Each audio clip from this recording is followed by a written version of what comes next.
وزیر خزانہ محمد اورنگزیب کہتے ہیں کہ پی آئی اے کی نجکاری اہم پیش رفت ہے، پاکستان پائیدار اقتصادی ترقی کی جانب بڑھ رہا ہے۔ وزیر اعظم سرمایہ کاروں سے ملاقات کر رہے ہیں۔ پاکستان کاروباری مواقع فراہم کرنے کے لیے تیار ہے۔ جب تک مقامی سرمایہ کار نہ آئیں، بیرونی سرمایہ کاری نہیں آتی۔ وہ ڈیووس میں ورلڈ اکنامک فورم کے موقع پر گفتگو کر رہے تھے۔ یہ جو پی آئی اے کی پریویٹائزیشن ہوئی ہے، دیکھیں ایک بات سمجھنے کی ضرورت ہے کہ جب تک لوکل انویسٹرز نہیں آئیں گے تو کسی کو باہر جا کے فورن انویسٹرز کو بلانا وہ بہت مشکل ہوتا ہے۔ تو یہ جو پی آئی اے کی پریویٹائزیشن ہے، it takes a lot of boxes کہ 2 لارج کنگلومریٹس اور 2 لارج جو سنڈیکیٹس وہ آئے، یہ تقریباً $1 بلین کی بڈس تھیں۔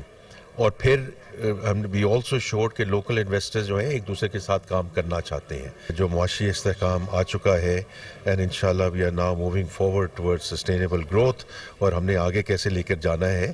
تو پرائم منسٹر صاحب جو تشریف لے کر آئے ہیں، یہ ایک بہت ہی زبردست موقع ہے ہمارے لیے to tell the Pakistan story, اور ہم نے اس کو آگے کیسے لے کر جانا ہے۔